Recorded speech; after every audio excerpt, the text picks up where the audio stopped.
السلام عليكم أصدقائي، كي دايرين؟ لاباس عليكم؟ كنتمنى يلقاكم هذا الفيديو ديالي انفان بخير وعلى خير، صحة جيدة ان شاء الله.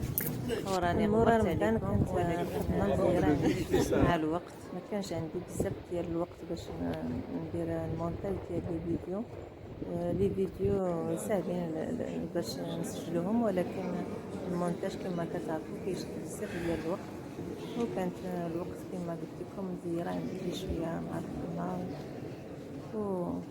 كنتمنى ما تكونوش نسيتوني من مورا هذا الغبور هذا اللي غبرت عليكم. سي مانيفيك.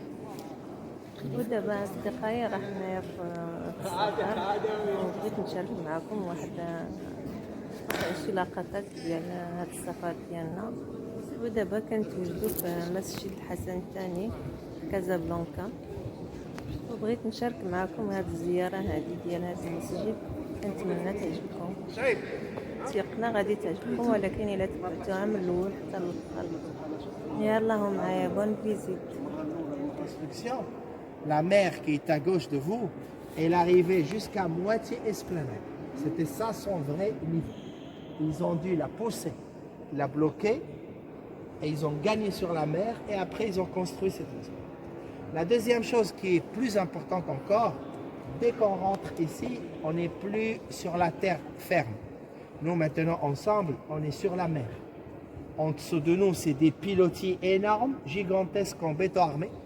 Et en dessous de nous, maintenant, il y a l'eau. Il y a la mer qui passe. Et d'ailleurs, l'objectif de sa construction, c'était ça. Il fallait construire une mosquée sur la mer. Le roi Hassan II qui l'a construit, c'est le père du roi actuel. Un jour, chez lui, il lisait le Coran. Ce jour-là, son inspiration, elle s'est arrêtée sur un verset du Coran qui dit que le trône de Dieu est sur l'eau. Entre lui, il a remarqué qu'il n'y a pas une mosquée au monde qui est une maison de Dieu construite sur l'eau. Et c'est là où il est né cette idée chez lui de faire quelque chose unique au monde, construire une mosquée sur la mer. Il a appelé un ami à lui, un architecte français, il s'appelle Michel Pinceau, un amoureux du Maroc, entre parenthèses. Ils ont appelé la société Gouir et ils ont commencé les travaux en 1986. Ça a été inauguré le 30 août 1993. 6 ans et demi pour la construire. Ils ont travaillé 3000 ouvriers, 10 000 artisans, 24 heures sur 24. Et à la fin de sa construction, il fallait la protéger. Parce que la mer ici, c'est l'océan. C'est une mer, lorsqu'il est agité, elle est forte. Alors 2000 mètres avant, ils ont dû construire une digue sous l'eau. Et ces digues, c'est elles qui cassent la force des vagues avant de s'approcher ici. Et la largeur de la salle de prière, c'est 100 mètres. La longueur, le double, 200. La hauteur, 65. Ces mesures, elles ont été faites exprès, mesdames, messieurs. Car on fait le compte ensemble et vous allez comprendre. 200 plus 100, c'est 300. Plus 65, c'est les 365 jours de l'année. Et il y a une chose magnifique et unique dans cette mosquée. Le roi Hassan II qui l'a construit, il était très fameux par une phrase qu'il répétait toujours. Lui, toujours, il disait que les 3 religions monothéistes, normalement, elles doivent toujours être unies, car à la fin, tous, on a le même Dieu. Et alors, lorsqu'il a voulu construire cette mosquée, il a fait une chose magnifique pour ne pas dire unique. Et c'est vraiment unique. Il a pris une chose des églises, une chose des synagogues, et il les a mises dedans. Ce qui a été pris des églises, et on arrive à la curiosité de la dame, c'est les 3 allées que vous voyez. Une, la deuxième et la troisième là-bas, ce qu'on appelle les 3 neufs. C'est pour cela que la dame, elle a dit où est-ce qu'elle est la direction de la Mecque. Parce qu'elle a raison. Même les musulmans, lorsqu'ils rentrent dans cette mosquée, ils ne comprennent pas sa forme. Parce que normalement, les mosquées, elles sont carrées et une seule salle unie. Celle-ci, par contre, elle est longue avec les 3 allées. Elle ressemble plutôt à une cathédrale, pas à une mosquée. L'autre nouveauté et qui a été prise des synagogues, c'est les balcons, les mezzanines où ils prient les femmes. C'est une nouveauté pour nous. Parce que généralement, dans les mosquées, les femmes, elles prient soit à droite, soit à gauche, soit derrière. Ici, comme dans une synagogue, les femmes, elles prient en haut. Et en faisant ça, le roi, dans sa tête à lui, c'est comme s'il a réussi à réunir les trois religions monothéistes dans la même maison de Dieu. Et la capacité de toute la salle, 25 000 fidèles. L'esplanade, 80 000. Donc pour la remplir, il faut attendre. On n'a pas arrêté de vous appeler, madame, mais vous ne avez pas fait attention. J'appelais, oh oui, les Japonais, les Japonais. Je disais, s'il vous plaît, que elle se remplit, la mosquée. Mais il faut attendre une fête religieuse. Lorsqu'il y a une fête, c'est des jours fériés. Dans ce cas-là, elle se remplit facilement. Et par exemple, derrière moi, il y avait le mois du Ramadan. Et tout au long du mois du Ramadan, chaque soir, la mosquée, elle était pleine à craquer. Et il y avait la moquette partout. Ils ont à peine enlevé la moquette et ils l'ont mis là-bas au fond. Parce que maintenant, ils pensent que comme elle ne se remplit pas, ce serait un gâchis de ne pas montrer le sol qu'on va voir qui est fait en marbre magnifique. Et il y a aussi une autre nouveauté, c'est les portes. Parce que normalement, chez nous, au Maroc, les portes des mosquées, des palais royaux, des riads, les vieilles maisons, elles sont toujours en bois. Mais mettre des portes en bois et on est sur la mer, ils ne vont pas tenir. Parce qu'ils ont fait des essais. Ils ont remarqué que le bois ne pourra pas tenir. Alors ils ont appelé une société italienne et ils ont fait les portes en titane et le dessin en bronze. Il y a 5 portes automatiques comme celle qui est au fond. Et elles s'ouvrent comme ça. Regardez vers moi. Comme un livre. Comme ça, automatiquement. Vous voyez? Et entre nous, c'est mieux qu'elle s'ouvre automatiquement car elle pèse 34 tonnes. Combien? 34. Et il y a 20 portes manuelles comme celle dont nous sommes tous. Les lustres, ils viennent de Murano, de Venise. Ah oui, ben Elles voilà. fonctionnent très très bien Ça comme vient les de portes d'ailleurs. l'Italie. Il y a, mesdames et messieurs, 56 lustres dans la mosquée. 56. Mais les plus lourds, c'est les 3 devant nous ici. Parce que chaque lustre ici, il pèse 1 tonne 200 kilos. Et la hauteur de chaque lustre, 6 mètres et demi. Mais s'ils veulent les nettoyer ou changer les ampoules, ça descend automatiquement. À part les appliques à droite et à gauche, tous les lustres, ils descendent automatiquement. Ça prend exactement 15 minutes pour descendre. Parce que c'est lourd, ils le font descendre tout doucement. On continue et petit à petit, je vais vous expliquer beaucoup de choses. C'est la moquette qui était ici. Ils l'ont enlevée parce qu'ils pensent, car le dessin, il a été copié d'un tapis de Marrakech. Et là, mesdames, messieurs, vous avez tout le marbre qui existe dans la mosquée. Le jaune, c'est le travertin. Et c'est la plus grande quantité de marbre qu'on a utilisé, car à l'extérieur, tout le revêtement de la mosquée, il est en travertin. Après, comme quantité, on a aussi utilisé beaucoup le granit. Ça, c'est un granit rose. Les colonnes, c'est du granit gris.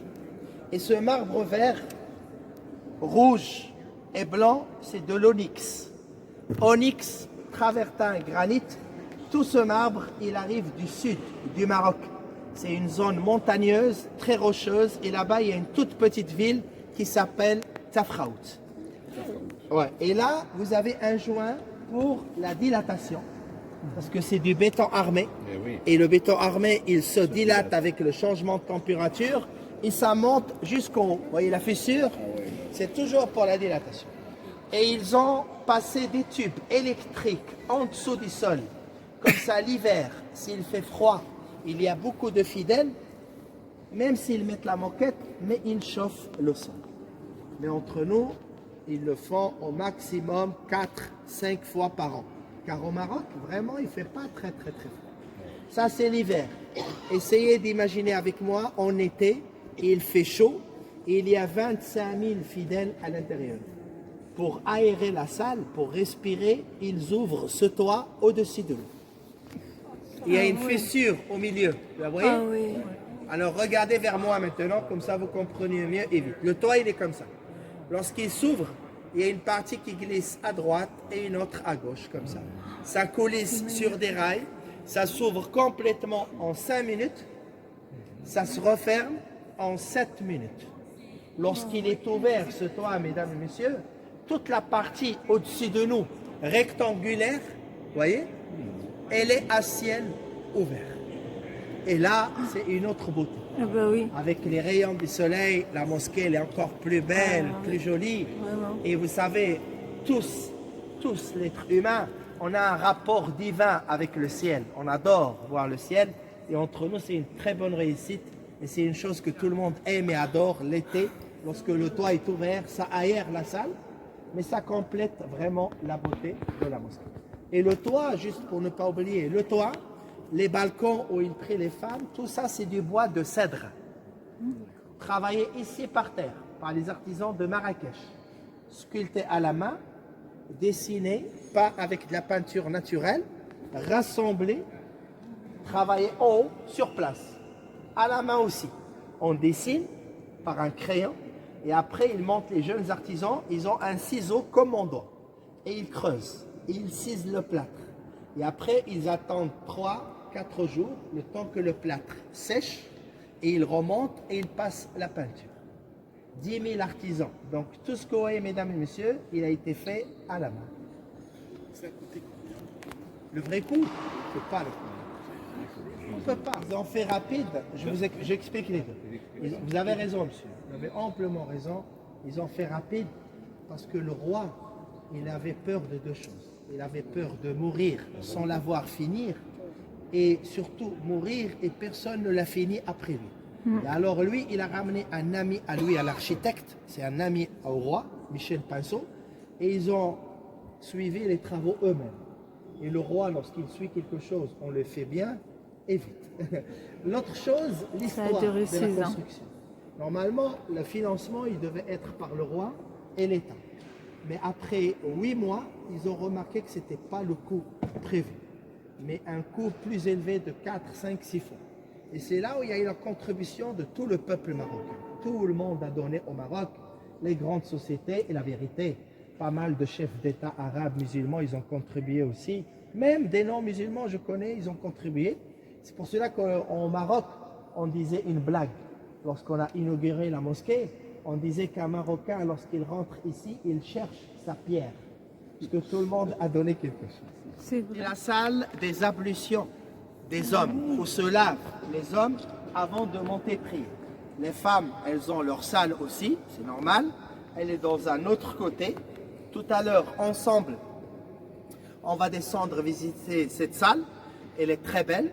Et surtout en bas, je vais vous expliquer comment nous, les musulmans, on fait les ablutions, mais surtout pourquoi on fait ces ablutions. Je pense que c'est intéressant à le savoir.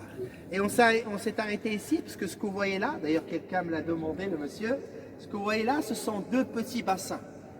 L'eau, elle sort par les deux petits trous que vous voyez là. Vous les voyez? Ah oui, là. Et après, l'eau, elle court sur la vitre. Mais ne s'arrête pas ici, l'eau. Elle va aussi dans les deux canaux. Vous voyez? Là. À droite et à gauche, là aussi. Et ils mettent l'eau ici, les grands jours, les jours de fête. Le vendredi, une fête religieuse, parce que l'eau, lorsqu'elle circule, elle donne de la beauté, de la fraîcheur, de la décoration. Et comme ça, lorsque le toit est ouvert, on est en contact avec les trois éléments de la vie. Le ciel, l'eau et la terre. Attention s'il vous plaît. Souvent, comme le groupe que j'avais ce matin, souvent les touristes, ils pensent que cette partie au centre, c'est un passage pour une cérémonie religieuse. Mais nous, les musulmans, on n'a pas de cérémonie religieuse dans les mosquées. Rien. Aucune cérémonie se passe dans une mosquée. La mosquée, elle est faite que pour les 5 prières de chaque jour. Je vous donne un exemple, le mariage. Le mariage chez nous, c'est à la maison. Le divorce, par contre, chez le juge. Les problèmes. Voilà, c'est ça. Une seule chose se fait à la mosquée chez nous, une seule. C'est lorsqu'une personne meurt. En la ramenant au cimetière, on passe à une mosquée, n'importe quelle mosquée, on fait rentrer le corps et on le met près de l'imam, notre prêtre. Et on prie ensemble sur l'âme de la personne 10 minutes et après on va au cimetière. Mais c'est une prière, c'est pas une cérémonie. C'est bon? On continue. Le seul secret, c'est l'humidité. S'il n'y a pas d'humidité, le corps est couvert. S'il y a l'humidité, il va toujours l'humidité. Toujours la moquette, toujours. Parce que c'est la partie réservée pour les 5 prières de chaque jour. Par exemple, vers 4h30, ils vont ouvrir la grande porte que vous voyez là-bas. Les hommes, ils rentrent par là-bas. Les femmes par une autre porte que je vous montrerai tout à l'heure. Les femmes, elles montent au mezzanine. Les hommes ici. Tout le monde assis par terre et on attend que l'imam arrive. En face de vous, il y a un marbre blanc à droite et à gauche. Vous le voyez? Ça, c'est un marbre italien. C'est le fameux marbre de Carrara. Au milieu, il y a un monsieur là-bas. Vous le voyez? Oui. Ce que vous voyez là-bas, c'est une niche. Et cette niche, ça s'appelle le mihrab. Le mihrab, il est très important pour nous, cette niche, parce qu'il nous indique la direction de la Mecque. Si j'y vais à Marrakech, en France, en Amérique, je rentre dans une mosquée, pour savoir où est-ce qu'elle est la direction de la Mecque, je cherche toujours cette niche. Dès que je la vois, je sais que je dois prier vers sa direction. Et c'est là-bas où se met l'imam pour diriger les 5 prières de chaque jour. Il se met vers la direction de la Mecque lui aussi, et derrière lui les fidèles en rang, et on le suit. Il fait comme ça, on fait comme ça, il s'accroupit, on s'accroupit. Tout à l'heure, la deuxième prière du vendredi qui était à 1h35, tout à l'heure c'était notre messe. C'est la prière où on a l'obligation d'aller le faire à la mosquée.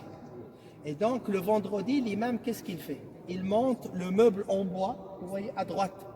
Ça s'appelle al-minbar. Il y a des escaliers.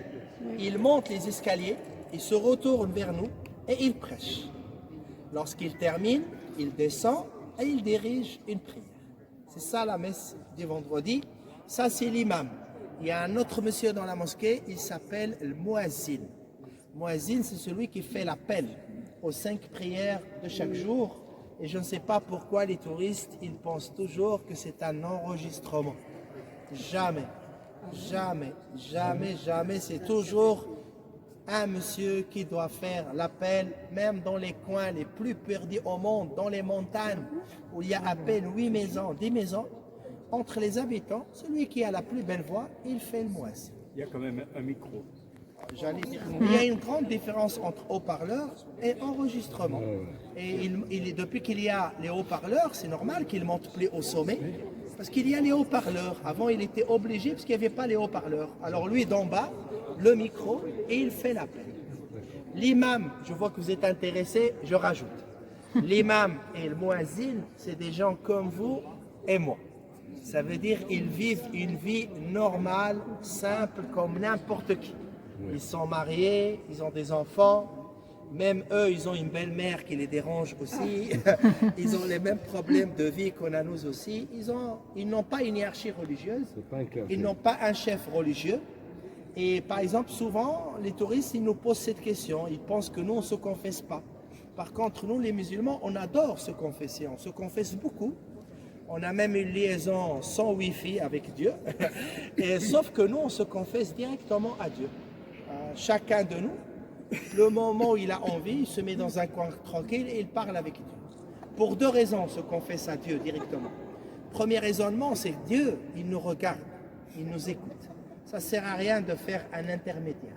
Et deuxièmement, notre raisonnement à nous, à qui on pourra se confesser, c'est un être humain comme vous et moi. Lui aussi, il fait des péchés. Et lorsqu'il fait un péché, il se confesse à Dieu. Alors nous aussi, on se confesse à Dieu. Et je termine, parce que je dois préciser, comme ça vous ne dites pas un jour que le guide il nous a raconté une bêtise. Lorsque j'ai parlé et j'ai expliqué comme ça notre religion, j'ai parlé de 90% des musulmans. On est sunnites et c'est ça notre islam. Il reste 10%, même un peu moins, ils sont chiites, ils se retrouvent surtout en Iran. Et en Iran, ils ont un chef religieux, qui est même un chef politique, ils ont une hiérarchie religieuse, ils ont pas mal de choses différentes, beaucoup différentes par rapport à nous. Il y a une chose magnifique que je dois vous montrer. Regardez en haut, il y a 4 petites colonnes, vous les voyez? Ouais. À gauche aussi. Regardez s'il vous plaît la base de chaque colonne. C'est comme une boîte, c'est un rectangle. Ce sont des haut-parleurs, des baffes. Ah oui. Vous les avez vus? Oui. Ils ont mis 360 haut-parleurs dans la mosquée, très bien camouflés, pour ne pas déranger la beauté du travail artisanal qui a été fait. Et regardez, derrière ce travail-là, mesdames et messieurs, derrière cette beauté, j'allais dire, il y a beaucoup de travail. Et par exemple, j'ai parlé des haut-parleurs, et sûrement vous l'avez remarqué, même si je parle à haute voix, il n'y a pas d'écho, ça ne résonne pas. Parce que le roi, il ne voulait pas d'écho dans cette mosquée. Il avait dit à son ami Michel Pinceau, l'architecte, je peux accepter tous les défauts de construction, mais je ne voudrais pas le problème de l'écho. Parce qu'après, lorsque la mosquée elle va être ouverte, si l'imam parle ou il chante le Coran et à 100 mètres, 150 mètres, sa voix se répète 2-3 fois, personne ne voudra venir prier ici parce qu'on ne va pas être bien concentré. Et alors, Pinceau, qu'est-ce qu'il a fait, l'architecte, avec son cabinet d'architecte? Ils ont contacté beaucoup d'ingénieurs de son qui travaillent à Saint-Pierre de Rome, dans beaucoup de grandes églises et cathédrales au monde entier. Et après beaucoup d'études, ils ont dû faire 2 choses. La première, ils ont étudié au millimètre près la distance entre toutes les colonnes, pour premièrement contrôler le son. Et après, on dirait que c'est pour la beauté, mais par contre, ils font un effet magique, c'est les coupoles à droite et à gauche. Ils les ont mis exprès, 7 dans chaque côté, car elles absorbent le son. Vous savez, exprès, on n'a pas mis aussi les tapis, parce qu'au Maroc, nous, on met les tapis. On adore nos tapis, on est fiers de nos tapis. Ils ont mis la moquette car elle absorbe plus le son qu'un tapis. C'est pour cela que les gros hôtels ont fait les congrès, les salles de réunion, il y a toujours la moquette par terre. Donc derrière cette beauté, il y a quand même un travail gigantesque de l'architecte, de Bouygues qui ont fait les grosses œuvres et aussi des artistes. J'ai expliqué tout, même plus. Si vous avez une question ou 2, je suis pour vous. D'ailleurs, on est tout seul maintenant. Regardez comment c'est beau ici, joli. L'autre le remplace. Et regardez, l'imam à la fin, je parle du travail, par exemple chez vous, s'il y a un prêtre qui prêche très bien dans une église, son église elle est toujours pleine le dimanche. Elle s'ouvre automatiquement aussi. Et lorsqu'une porte s'ouvre, ça soulève. Elle fait comme ça. Elle monte en haut là. Lorsqu'elle arrive en haut, mesdames, messieurs, regardez vers moi, le mur il est ouvert et la porte elle rentre dedans. Vous voyez? Et comme ça, elle s'éclipse la porte, on la voit. Ah oui, le mur. Ouais. C'est par là où elle rentre les femmes, elle monte directement aux mezzanines pour prier. Et chaque porte, elle pèse 10 tonnes. Ouais, d'ailleurs, exprès, on a mis des portes comme ça, mais c'est comme la guillotine. Si on n'aime plus notre femme, on la ramène ici. Vous l'avez pas? Elle doit se terminer comme elle a commencé. Je vous en prie, la salle qu'on va visiter, elle est remplie de fontaines. Et tout autour de chaque fontaine, il y a une petite marche. Et comme la salle elle est jolie, les gens ils rentrent, ils prennent les photos, ils ne regardent pas par terre. Non, il faut regarder par terre. S'il vous plaît. Faites attention.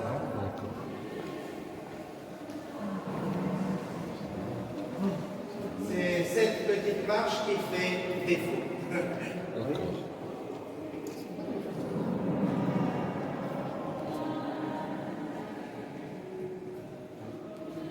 La couleur qui domine ici, c'est le vert. Chez les femmes, le bleu. Ça n'a pas une signification. C'est juste pour la décoration. Ils ont mis des fontaines, on les fait à la maison, généralement. Mais avec l'empêchement de la vie, des fois on oublie. On n'a pas eu le temps. On n'a pas eu le temps des fois. Directement du travail, de l'école, on passe à la mosquée. Donc dans ce cas-là, on vient ici. On trouve les fontaines en fonction. Après l'eau, elle coule comme ça. Et si je viens, personnellement, je fais comme ça. L'eau, elle coule. Je prends l'eau et je me lave. Je prends l'eau et je me lave. Je lave les mains 3 fois. La bouche 3 fois. Le nez comme ça 3 fois. Le visage 3 fois. Les bras 3 fois. Je passe mes mains sur ma tête, aller-retour une seule fois. Les oreilles une seule fois. Et à la fin, les pieds 3 fois. Entre 2 prières, si j'insulte personne, je ne dis pas des gros mots, je ne m'énerve pas avec quelqu'un, je ne vais pas aux toilettes, je ne refais pas mes ablutions. Je suis toujours propre. Par exemple, aujourd'hui, entre la première prière que j'ai faite à l'aube, la deuxième qui était à 1h35, j'ai pas refait mes ablutions. Parce que j'ai ni insulté, ni dit des gros mots, je suis pas allé aux toilettes, donc je suis resté. Mais on a aussi les grandes ablutions. Par exemple, si quelqu'un fait un métier dur, un métier de mouvement, je sais pas, un maçon par exemple, ou quelqu'un qui travaille dans les champs, ce sont des travaux, c'est un métier où la personne transpire. Ben, si tu fais du sport, de l'amour, dans des cas comme ça, il faut prendre une douche. Et après la douche, il faut faire les petites ablutions. La douche, mesdames et messieurs, c'est à la maison. Vous voyez ici. Et la signification des ablutions, pourquoi on fait ces ablutions? Tout simplement parce que lorsqu'on prie, on est en contact avec Dieu. Et avec le contact de Dieu, au moins par respect, il faut tenir un corps propre. Et aussi, c'est un respect envers les fidèles. Lorsqu'on prie, on est toujours collé l'un à l'autre. Et collé à d'autres personnes, le minimum, il faut être propre pour ne pas les déranger. Et au fond, c'est quelque chose pour l'hygiène de la personne elle-même. Tu es toujours une personne propre. C'est ça la signification des ablutions. Vous le méritez, je vous explique celle-ci. Écoutez bien. Souvent, on me pose la question, mais souvent c'est à la fin, mais pourquoi vous les musulmans, vous priez en rang et collés? C'est Dieu qui nous a obligés de prier comme ça. Parce qu'il veut nous passer un message. Le message qu'il veut nous passer, c'est quoi?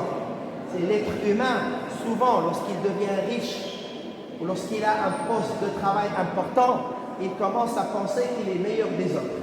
Par contre, Dieu, il te dit non, on est tous les mêmes, tous au même niveau, égal. Et c'est pour cela que lorsqu'on rentre dans une mosquée, on a l'obligation toujours de faire deux choses. Aller au dernier rang et se coller à la dernière personne. Tu ne choisis pas.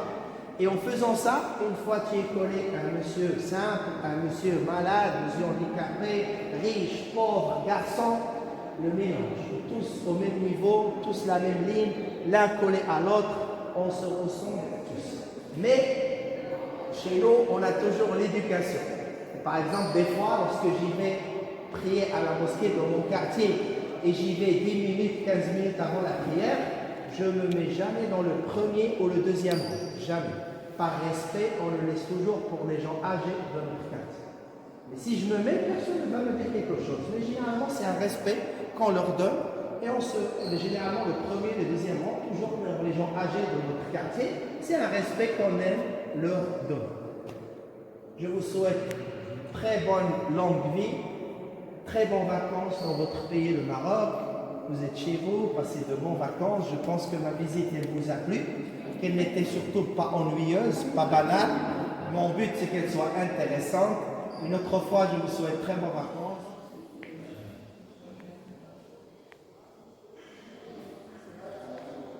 وهذا أصدقائي واحد المتحف كاين حدا نيت الجامع ديال الحسن الثاني. كنتمنى أصدقائي تكونوا دوزتوا وقت ممتع ومفيد في هذا الفيديو هذا. الصراحة كان تري انتريسون هذا الفيديو هذا اللي عطانا هاد لي زانفورماسيون اللي عطانا تري انتريسون. وما بقى ليا غير نودعكم ونقول لكم تهلاو ليا براسكم يا بيانتو ان شاء الله. وما تنساوش ديروا ليا دي كومونتير ودي لايك إذا عجبكم الفيديو. يا بيانتو إن شاء الله. السلام عليكم.